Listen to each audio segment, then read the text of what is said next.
It's now been a decade since the most incredible story in sporting history.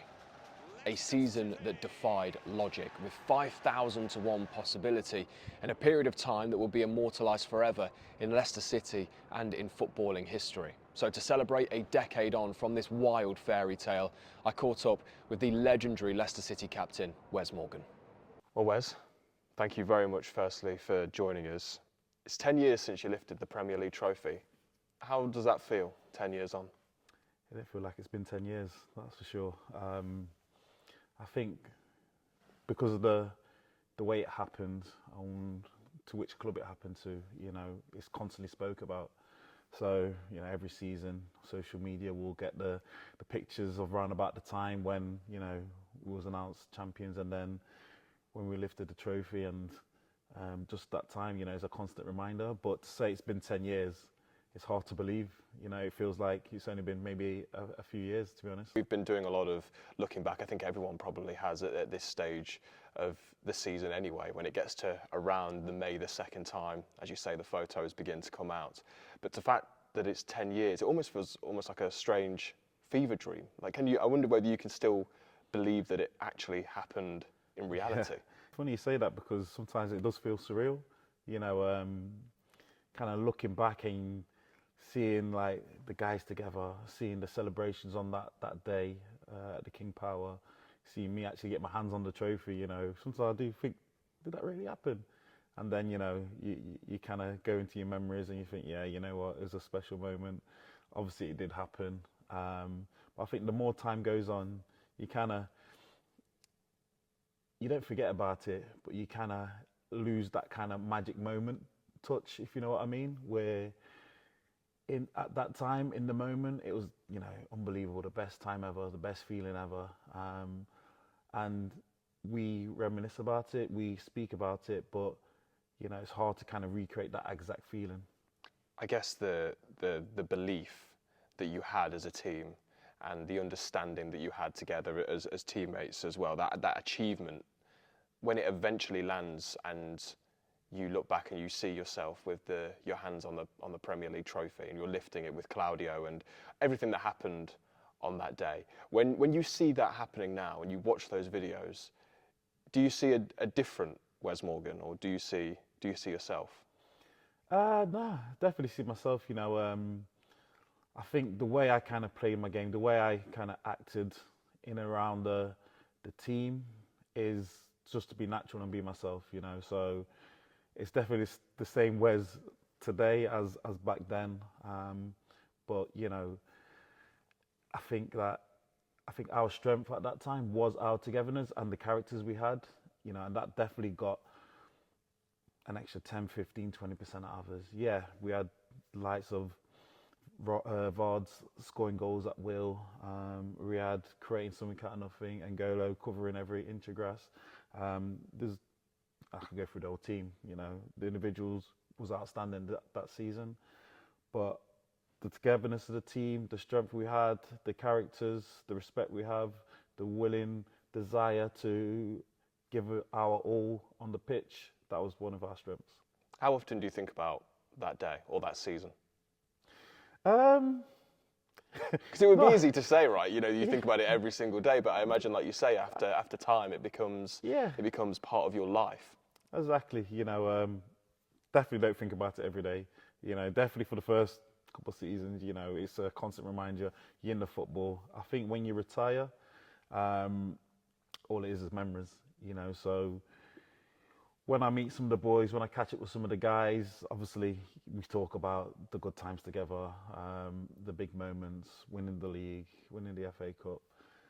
But outside that, it's pretty normal. When you're out and about, you'll see fans. They like to talk about it. They like to remind me, remind everyone, which is fine, which is great.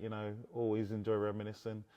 But yeah, I think in general, from day to day, it is kind of like, to decide and you concentrate on life and moving forward a little bit. But no, it's always good to reflect and go back to it. Everyone knows about the 5,000 to 1 odds. It's become part and parcel, hasn't it, of the fairy tale that happened. But also, one of the other odds that was given at the beginning of that season was Leicester City to be relegated as favourites for that. How does that feel now? You know what? You're probably the first person that's kind of mentioned the odds, the favourite to be relegated. So it's a different kind of flip on things a little bit because everyone, only remembers the 5,000 to 1 odds, which are absolutely ridiculous. So we in-house knew that obviously from the back of the previous season, we just avoided relegation. Okay, so we want to be a bit more comfortable into the 15-16 season, and do a lot better.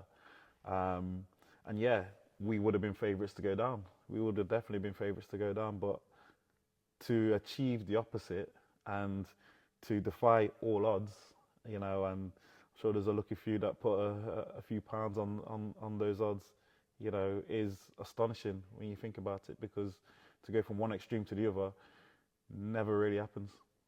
What was the feeling like in pre-season when you come back in after that incredibly good finish to the previous season, where the greatest escape happens, and it must have been a good feeling, but obviously there was a little bit of turmoil in the pre-season after the tour in Thailand, and then Claudio Ranieri arriving and everything that happened there. How was that for you?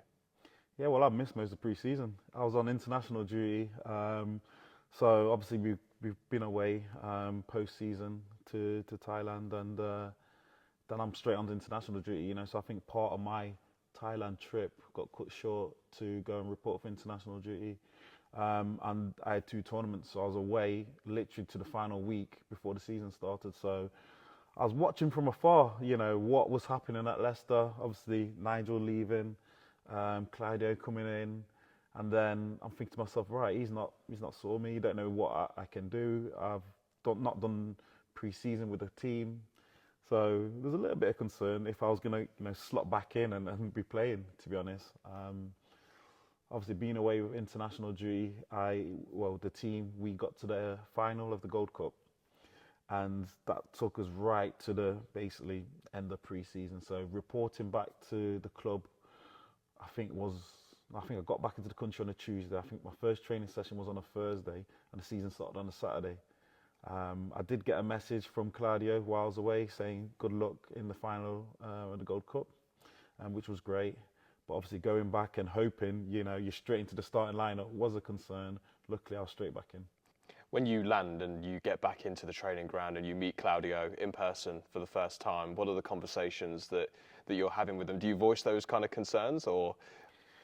Yeah, for me, obviously we all know Claudio. He's a famous name, famous manager, done great things. So automatically you kind of think, right, this guy knows what he's doing.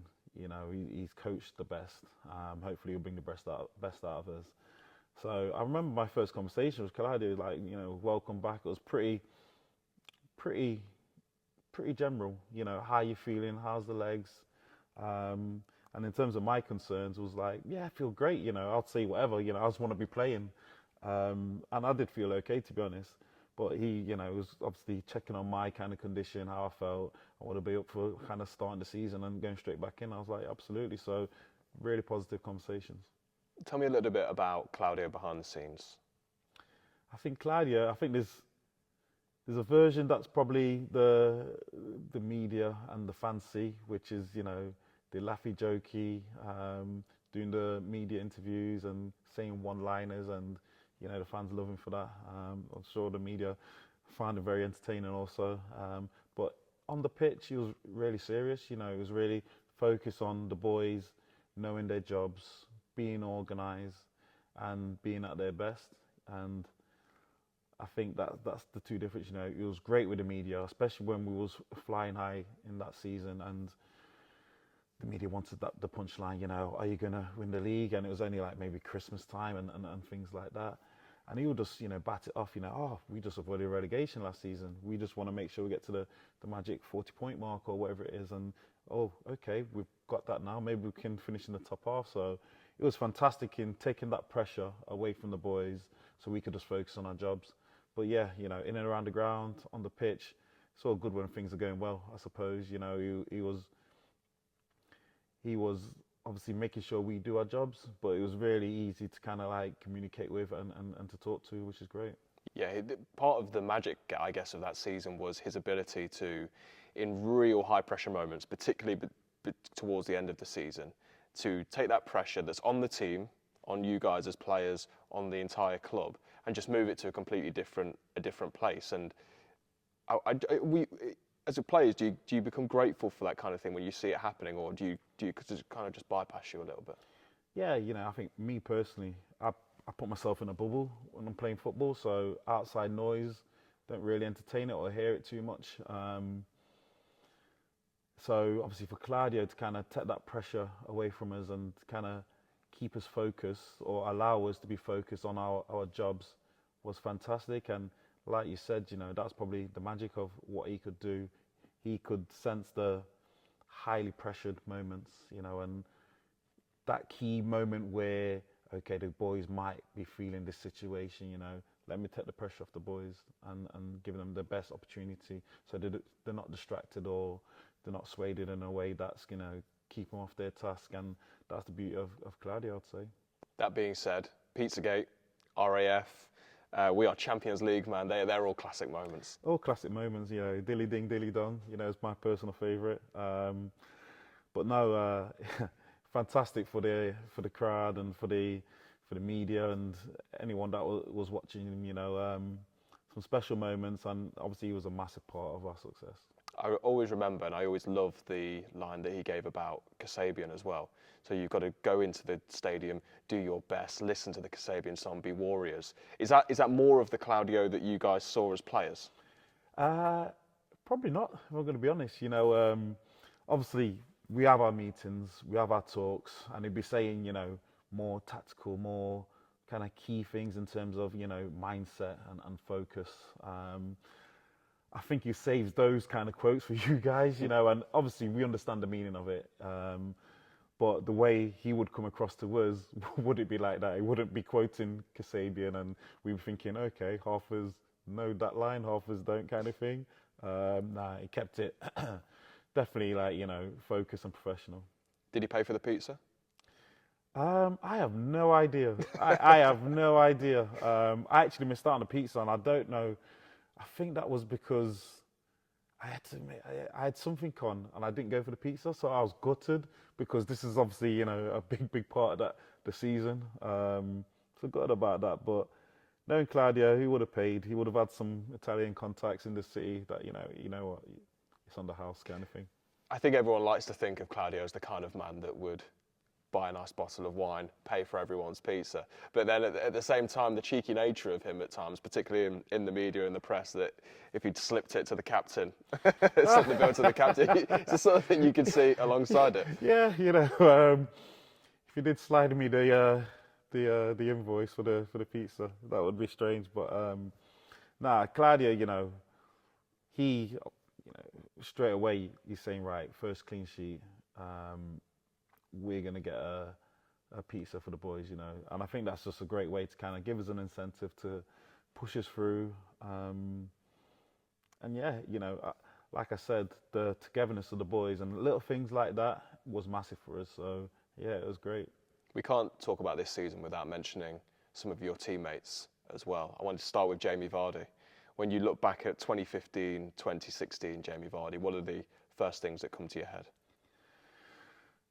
I think when I think about Vards, I go way back to kind of when we both joined at similar times in the club and where he was then and where he ended up, the 15-16 season, it was him, probably years of building up and reaching his climax, reaching his full potential, which was great because I think a lot of people forget the season before. I think he only scored maybe 4 or 5 goals, So for him to kind of go from, okay, he's only scored a few goals in the 14-15 season to go into that 15-16 season and just be unstoppable, we all knew in-house he's got that capability. We've seen him at his best in the Championship and he's relentless when he's on his game. But for him to be putting it all together into one and to be consistent and to be producing it week in, week out, putting fear into defenders' hearts and minds and just being a constant threat and a menace, that's what comes to mind when I think of Odds. And in that season, he was unstoppable. What was it like playing against him in training? Because when you said the word menace there, I could almost feel the grimace on your face because he is a menace. Yeah, in training, me and him will actually mark each other because we had a bit of understanding, like, okay, let's just save the legs a little bit. Okay, we'll do what we need to do. So I didn't get the 100% ruthlessness of Vards in training. Yeah, he does what he had to do, but obviously, as a senior players, can kind of do what we need to do to get through training, and it'll be fine because, you know, when it comes to game day, we're going to be ready to go and be on point. You talked there about his quality and that everyone kind of knew what he was capable of.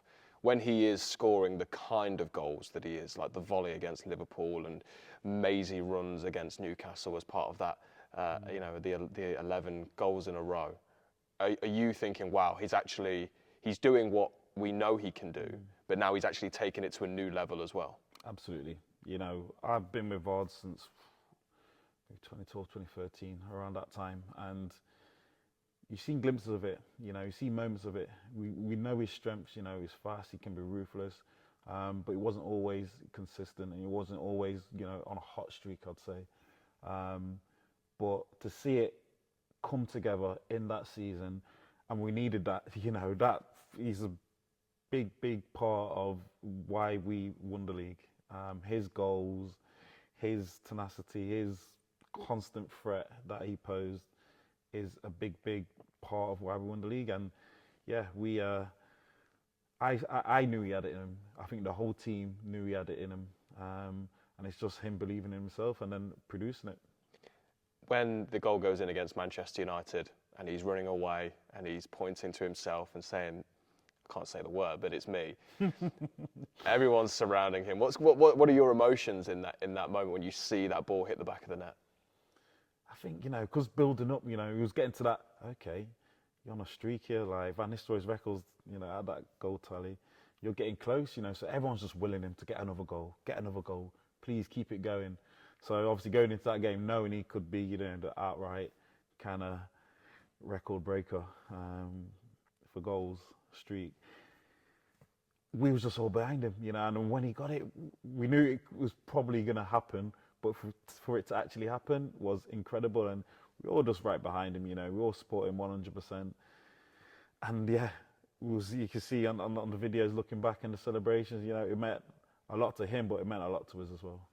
At the other end of the pitch, talk me through your partnership with Robert Huth, because it is, I think when people reel off, and everyone can reel off the 11, the Leicester City immortal 11 from that Premier League title win, but you and Robert Huth are right at the centre of that back line.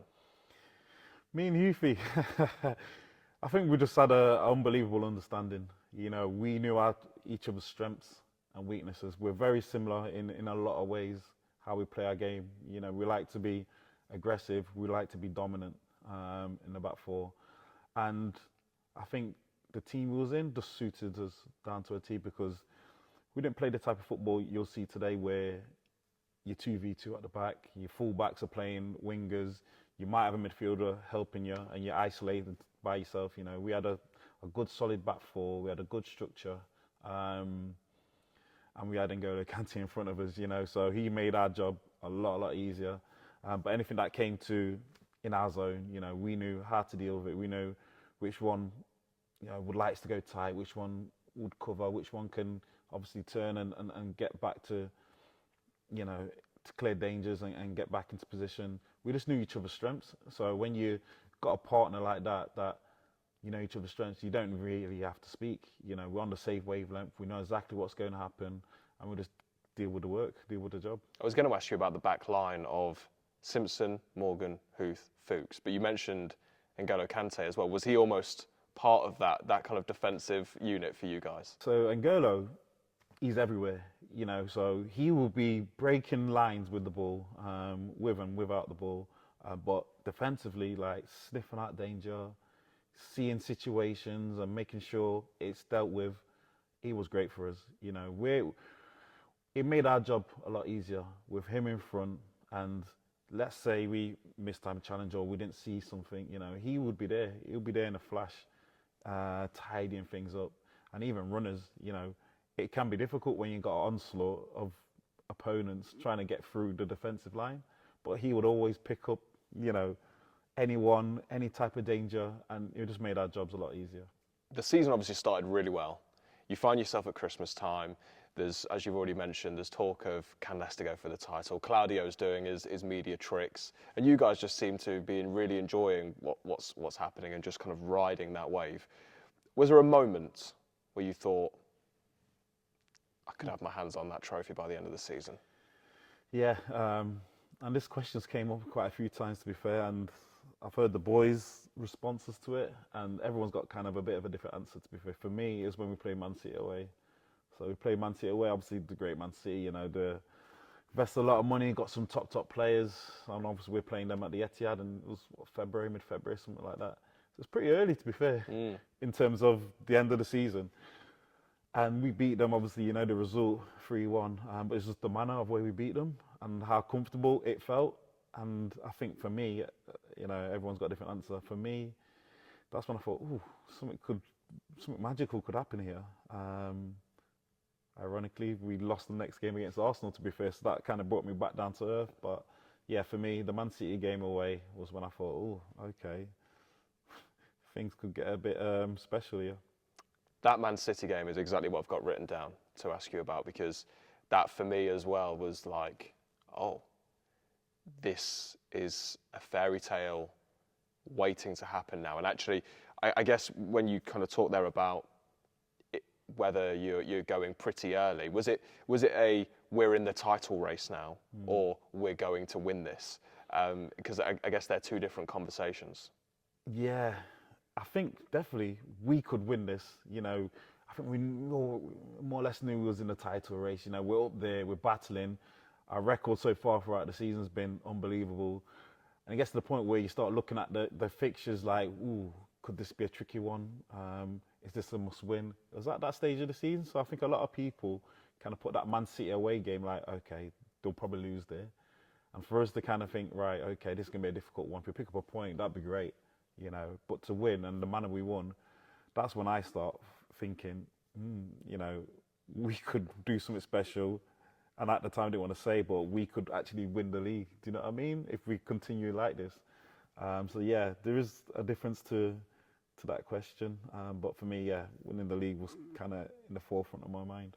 What was your reaction to the Arsenal squad photo? That fired us up. That was the best thing they could have done, to be fair, because we've seen it over the years when they picked up a win and took a team photo, and it's all on social media. And I remember, like, we thinking, it's Leicester, why are they posting those type of pictures? Like, we almost got relegated last season. Like, it's just how much it means to them to beat Leicester. So that definitely fired us up, and I don't think we lost the game after that. No, I can imagine when you come back into that changing room, and you've obviously got players like yourself and Robert Huth, I think was it, I want to say, and I would hate to get this wrong because I feel like he would come after me, but Marcin Bozalewski, who gave the free kick away in that. But like, as central defenders, but also characters in that dressing room, there seemed to be a lot of aggression, and or aggression that was capable of being tapped into when something like that happens with that Arsenal team photo. Yeah, you know, I think we're just real men kind of thing, in the sense of, okay, we don't mind getting, you know, a bit dirty, a bit handsy, a bit kind of aggressive with situations. And yeah, obviously that photo with the guys we had in that dressing room, you know, you had Danny Simpson is a bit of a hothead, and he got sent off in that game. Fuchs, he can have a switch as well. We're all kind of similar, you know. Vards, we don't have to speak about him. So there's a I won't say an aggression in the team, but there's a determination in that team that, you know, we're the type of team that could manage ourselves. You know, we know what it takes to get the best out of us, and on the pitch, everyone will be making sure everyone's on job. So yeah, that's the type of team we was. But that photo definitely kind of lit something in us, I think. Is there a dark side to this team that maybe people don't see? Because I've heard Mike Stow talk about Andy King having being able to very well put his opinion across if he feels that something isn't quite right. And you just talked there about Danny Simpson, Christian Fuchs, etc. I don't believe for one second that Kasper was quiet in the changing room. And of course, Vards. Is there a darker side to this team that maybe people perhaps underestimated? Yeah, I would word it different. I wouldn't say a dark side, because I feel like that's type of a red card team kind of thing. I mean, it wasn't definitely a red card team. We was just a tough team to play against because we would put our head where it hurts. We would put tackles in. We would leave our mark on teams, and that's the physical kind of aspect. And then obviously the mental kind of aspect. I can go through the whole team. Andy King, you mentioned there. In training, I've never seen a bigger head loss. He took training serious, and I always used to say, relax, mate. Do you know what I mean? You're playing against some academy kids, like, you can't expect that level sometimes. There was a few, Mark Albrighton, predominantly quiet, but when things aren't going well, he would say his thing. Casper's always got something to say, and there's that running theme throughout the team a little bit. So probably as captain, I probably felt like I was that balanced sometimes where I don't have to say anything, but if someone's taking it too far, I would step in, and sometimes, I'd lose my head a little bit, with the team, and I've got so many captains around me that would say, hey, calm down, say the right thing to keep me, keep me focused. Away from the team, the first team staff, and looking more widely at the club, how big a role do you think that Kunvishai played in this story? It was pivotal, what he did for the team and how he kind of embraced the club and the staff and the players was unlike anything I've seen. I don't think you get owners that kind of like to socialise with the players and the staff and really immerse themselves into the lives of the players. But that's exactly what he did. He took a vested interest into people. And I think the city, the club definitely felt that, with his charity donations and the support he would give to various things in the city, and the fans, how they get a free beer and a pie or whatever it might be on a match day, on his birthday, sorry.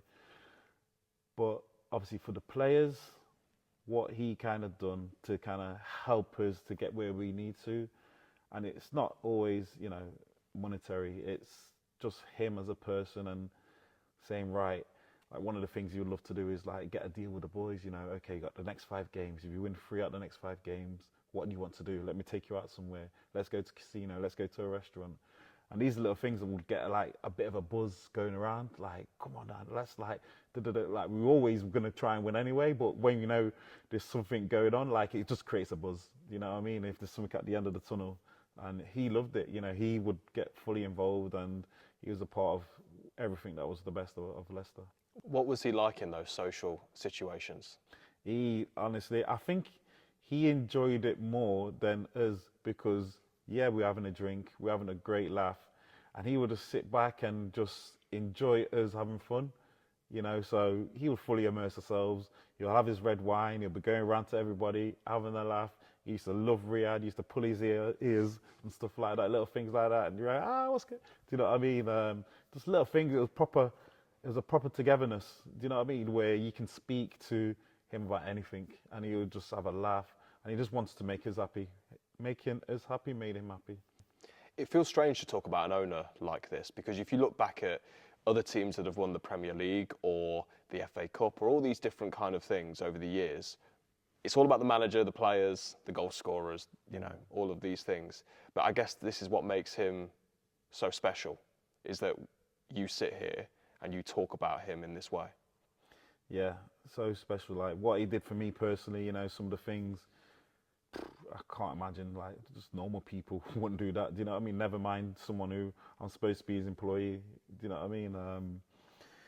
And yeah, I think when you've heard from the boys, everyone shares the same sentiment. Everyone has the same feeling for him because he was that special, and rightly so. He's got his statue outside the stadium.